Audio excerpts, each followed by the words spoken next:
Bom dia, garotada do 7º ano, garotada esperta e estudiosa. Já vão aí já preparando os materiais, o seu caderno, sua caneta, seu lápis, sua borracha. Fique sentadinho aí no seu lugar de estudo, coloque o seu material de lado, porque nós iremos fazer a nossa última aula da nossa revisão sobre modernidade europeia. E enquanto vocês vão se organizando, eu vou desejar também um bom dia para os professores, guerreiros e parceiros que já estão comigo aqui no chatinho, estimulando essa garotada a continuar estudando. Os profs já estão chegando, desejando um bom dia, o nome das escolas já estão subindo. Parabéns a todos. Vamos então colocar aqui já na tela o tema da aula de hoje, modernidade. O renascimento cultural e a reforma protestante, última aula de revisão. Habilidades do currículo paulista, explicar o significado de modernidade e suas lógicas de inclusão e exclusão, com base em uma concepção europeia. Identificar e relacionar as vinculações entre as reformas religiosas, protestante contra a reforma católica, e os processos culturais e sociais do período moderno na Europa e na América. Legal? Vamos para os objetivos que estaremos trabalhando com vocês. Identificar e compreender os processos históricos, as mudanças políticas, sociais e econômicas na chamada modernidade europeia. Associar a reforma protestante europeia às transformações ocorridas no século XV e XVI e identificar seu impacto na vida europeia e na América. Legal? Esses são os nossos objetivos que estaremos trabalhando com vocês aí alinhados com as habilidades. Muito interessante essa aula de revisão, mas como sempre nós temos aquela questão problema inicial que já está aqui na tela. Pense aí, como que você define a palavra ciência? Dedinhos no teclado, 2 minutos, já voltamos, participe!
Voltamos para a interação. Vamos então aqui já captar as respostas que estão subindo no chat. Nós temos também aqui a Prof. Helena, ela traz aqui a resposta dos seus estudantes, que ela afirma estudo. Exatamente. Quem estuda, quem pesquisa, adquire ciência, compreende, não é verdade? Professor Domingos, traz também aqui a resposta sabedoria. A ciência e os estudos nos traz sabedoria, mas a sabedoria também é adquirida aí pelos longos anos de vida. Vamos pegar aqui também, professor Mário, traz a resposta dos seus estudantes, colocando que ciência é algo que pode ser provado. E eu também parto desse princípio, né, que ciência são fatos que são devidamente testados e provados. Para ser ciência tem que ser testado, diversas vezes testado e assim comprovado. Vamos ver se tem mais algumas respostas aqui. Aparece novamente a palavra sabedoria e vamos lá. O pessoal está aqui desejando bom dia, colocando o nome das escolas. Vamos lá, professora Célia traz aqui conjuntos de conhecimentos coordenados relativamente a determinado objeto.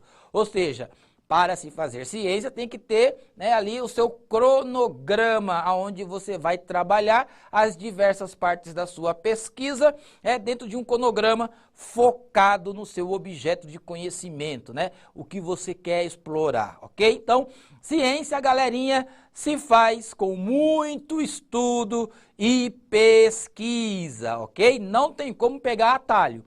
Para adquirir ciência, tem que estudar, ok? Renascimento cultural e artístico na Europa. A passagem da Idade Média para a Idade Moderna na Europa foi marcada por numerosas mudanças, como a intensificação das atividades comerciais, o crescimento demográfico das cidades, o enriquecimento da burguesia, que se transformou em um grupo social muito poderoso. O clero e a nobreza, por sua vez, continuavam exercendo influência sobre a sociedade. Assim, as mudanças ocorridas trouxeram novas possibilidades e novas formas de pensar e viver o mundo. O renascimento cultural e artístico teve sua origem na Península Itálica, principalmente na cidade de Florença, que por conta da sua localização era considerada o centro do comércio mediterrâneo. Com grande movimento na economia, os excedentes eram investidos em obras de arte. Um dos principais artistas renascentistas foi Leonardo da Vinci, um italiano que se destacou no período como cientista, matemático, engenheiro, inventor, anatomista, pintor, escultor, arquiteto, botânico, poeta e músico. Eita, Leonardo da Vinci polivalente. Então, galerinha, foca aqui no prof. A modernidade, né, entrando aí dentro, né, da parte mais técnica da ciência histórica, a modernidade, ela marca um longo processo histórico. Ou seja, diversas mudanças vão ocorrendo, principalmente entre as mentes pensantes, as elites europeias, e essa nova forma de pensar, de enxergar a realidade, de explorar a natureza e o homem do ponto de vista do conhecimento, todas essas mudanças são chamadas por nós, historiadores, de processo de passagem da Idade Média para a modernidade. Portanto, quando nós falamos aí de processos históricos, nós estamos, claro, pontuando diversas formas de mudanças que ocorreram. Entre elas, o enfraquecimento dos feudos, das relações feudais, o surgimento, crescimento, expansão das cidades, causando um êxodo urbano, né, do campo para a cidade, a inserção de novas profissões com as corporações de ofício, e aí também a fragmentação e a dissolução do sistema feudal quando começa a haver a união aí dos países, quando os feudos começam a deixar de existir e o poder começa a se concentrar na mão do rei, surgindo aí então as nações absolutistas, né? A monarquia absolutista, como Portugal, como Inglaterra, como Espanha. Legal? Mas esses movimentos de passagem, essas transformações, elas não serão não ocorrerão simplesmente no plano do pensamento. Elas se materializarão nas sociedades e, claro, algumas rupturas, alguns conflitos irão acontecer devido ao choque entre aqueles que querem manter a ordem e aqueles que querem transformar a realidade. Esse choque entre aqueles que são mais conservadores, que querem manter a tradição, e aqueles que são mais progressistas, que querem realizar aí o progresso e as transformações, é uma característica imanente das sociedades humanas e dos processos históricos. Legal? Olha só aqui o pessoal comentando a aula. Vamos lá então, galerinha, para a próxima tela. Vamos ver aqui algumas características da modernidade, né? O professor teve um trabalhão para construir esse infográfico, mas olha só como ele fica legal aí na tela para a garotada que gosta também de fazer aí as suas atividades, construindo infográficos, mapas mentais. Vamos lá, galerinha! Do ponto de vista do pensamento, lá nas universidades, aonde o renascimento cultural começa a florescer, nós teremos o humanismo, saber crítico sobre o homem, elevação das potencialidades da condição humana. Teremos o antropocentrismo, antropokentros, o homem no centro. O homem é o centro da reflexão. A vida e o universo são explicados através da ciência. Isso é um duro golpe, né, naquela mentalidade teológica, religiosa, que ainda está muito forte aí nesse período. Heliocentrismo, o Sol é o centro do universo. Racionalismo, a utilização da razão para explicar a vida e o universo, e não mais centralizar a realidade numa explicação mitológica ou religiosa, mas fundamentar a explicação da realidade através aí, né, de queimar as pestanas, né, não é verdade? De pensar, raciocinar.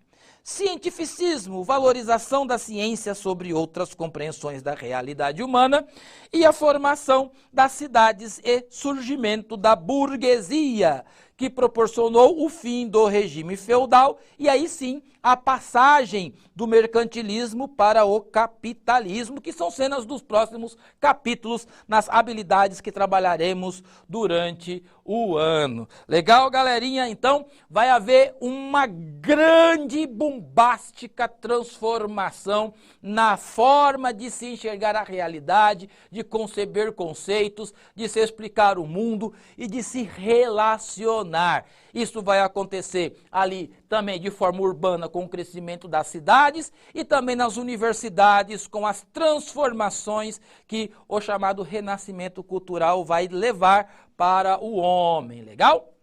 Vamos lá. E a Reforma Protestante, prof, 31 de outubro de 1517, Martinho Lutero prega as 95 teses na porta da abadia de Westminster, lá na Alemanha. E claro, uma grande confusão vai ser causada devido à reforma, mas haverá uma separação aí entre os católicos e os protestantes. Como foi que essa reforma ela se expandiu, prof? Ela se expandiu principalmente por causa de João Calvino, ok? Que se tornou aí um grande professor, formador. E na Escócia nós temos aqui o retrato de John Knox, que foi um grande protestante também aí na Escócia, um pouco polêmico, porque se envolvia com as questões políticas, mas ele foi aí um grande influenciador na reforma lá na Escócia. Então, a Igreja Nacional da Escócia se tornou reformada em 1560, quando o parlamento escocês, influenciado por John Knox, adotou o protestantismo calvinista como religião de Estado. Ele se baseou as suas doutrinas e governo de acordo com os principais princípios presbiterianos de João Calvino, com os quais ele tinha tomado contato na sua estadia em Genebra, na Suíça, o centro do protestantismo, legal? Então, lembrando que essa reforma ela vai acontecer lá em Westminster, lá na Alemanha, legal? Mas ela vai se expandir por outros lugares da Europa, inclusive na Escócia, que vai se tornar um centro aí dos princípios de João Calvino, legal? Os princípios, a teologia de João Calvino. Vamos lá então ver a Catedral de Santo Egídio. Catedral de Santo Egídio, Escócia, na forma de governo calvinista, legal? Vamos fazer uma correção aqui, volta aqui para o prof, que o prof está no calor da aula. O professor Sérgio coloca aqui, ó, Westminster na Inglaterra, Wittenberg é Lutero. Então, obrigado, prof, a gente fica sempre acompanhando aqui, porque nós ficamos no relógio e também na aula. Obrigado aí pela correção. Então, Catedral de Santo Egídio, Escócia, nós temos aí uma igreja que se tornou calvinista, legal? Se tornou calvinista, de orientação presbiteriana. A forma de governo que João Calvino vai desenvolver, né, as chamadas igrejas presbiterianas, elas têm uma forma de governo diferente das igrejas episcopais, ok? Vamos continuar. Reforma na Inglaterra. A reforma na Igreja Nacional Inglesa não foi realizada por teólogos e doutores cristãos, mas pelo rei Henrique VIII. A razão da separação da Igreja Inglesa do catolicismo foi o fato do Papa Clemente VI ter negado o pedido de divórcio protocolado pelo rei. O rei Henrique VIII era casado com a rainha Catarina de Aragão, de origem espanhola, mas a rainha não lhe dava filhos homens, motivo pelo qual a dinastia do rei não poderia continuar. Por sua vez, o rei estava enamorado de uma dama da corte chamada Ana Bolena e pretendia ter um filho com ela. Ao receber a negativa do Papa, o rei Henrique VIII reuniu o tribunal e se divorciou da rainha. A ação do rei custou a sua excomunhão, assinada pelo Papa Clemente VIII. Após sua excomunhão, o rei, através do ato de supremacia, que estabelecia o soberano como chefe da igreja inglesa, com o ato de supremacia, nasce a igreja reformada anglicana ou igreja reformada da Inglaterra, legal? Então, galerinha, a Alemanha, ela terá ali os luteranos, que serão fortes na Alemanha. Nós teremos na Inglaterra, na Escócia, uma influência muito grande das ideias de João Calvino. E também na Inglaterra, quando o rei Henrique VIII ele realiza essa ruptura com a Igreja Católica e se torna ali o chefe da Igreja inglesa, ou seja, é uma igreja reformada sob o controle do rei. Haverá grupos dentro da Igreja inglesa que liam e gostavam da teologia de João Calvino, e eles vão começar a forçar uma reforma dentro da Igreja inglesa aos moldes da Igreja da Escócia.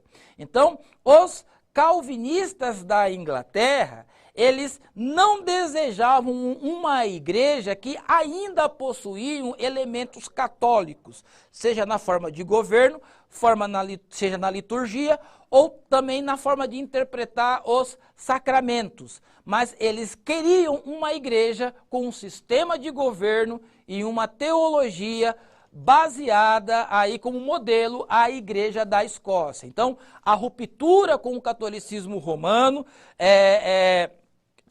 aconteceu e se desenvolveu por diversos lugares da Europa e também os missionários que chegaram no Brasil aí durante o século XIX, século XX, que foram pregando aí a teologia reformada. Legal? Então, o professor Aparecido colocou aqui, quem propagou as ideias protestantes na Escócia foi o teólogo John Knox. Isso mesmo, prof, que nós colocamos aqui na tela aí para a galera. Inclusive era polêmico, né? Gostava de entrar aí nas questões políticas. Legal, galerinha? E aí nós temos aqui a Igreja Nacional da Inglaterra, né? De governo episcopal. Galerinha, vamos entender aqui. As igrejas episcopais, elas possuem uma hierarquia, né?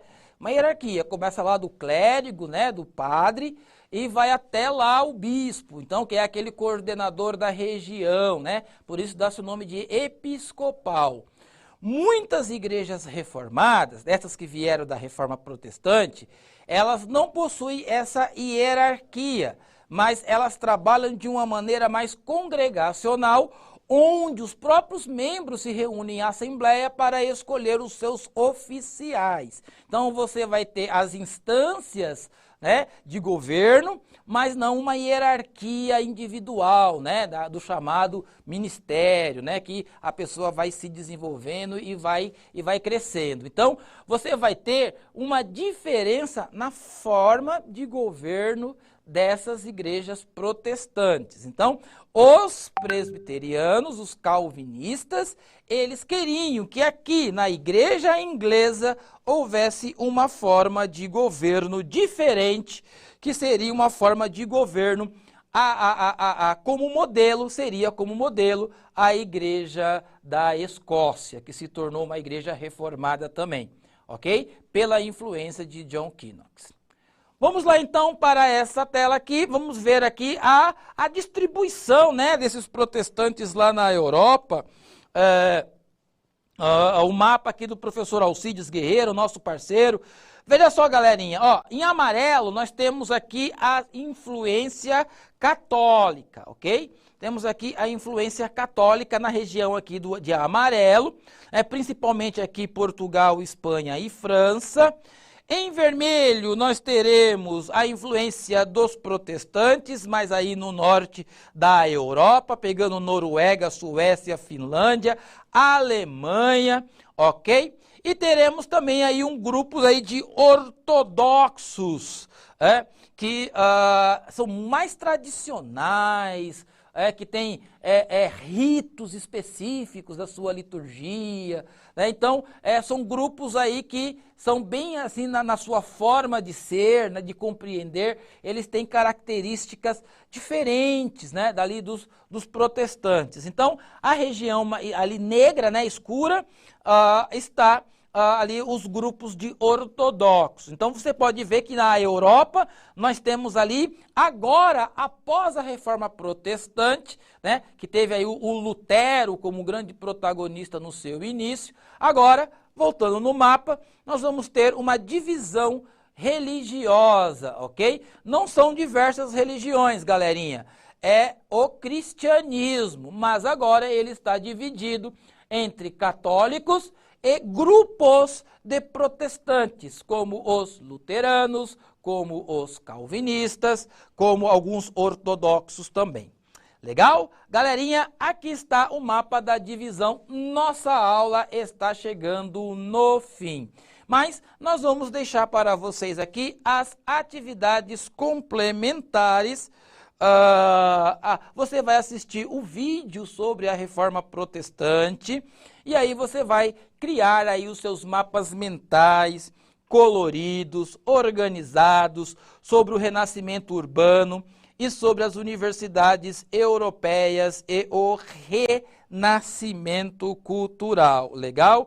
E nós já vamos agradecer aqui a presença dos profs também, uma presença tão legal que até quando o professor aqui no calor da aula confunde alguns termos, os professores estão atentos aqui e eu também atento no chat para poder fazer a reparação, porque os erros acabam acontecendo. O tempo é muito pouco e no estúdio o tempo é cravado, não tem como passar. Então, obrigado aí pela participação de vocês nessa aula. Também, galerinha, continue estudando aí durante o dia. Bom trabalho para os profs. Avalie a aula no final e até a próxima aula com um conjunto de habilidades que trabalhará saberes e técnicas das sociedades americana e africana antes da colonização. Vamos vir aqui para a América e para a África. Legal, galera? Até a próxima aula. Tchau.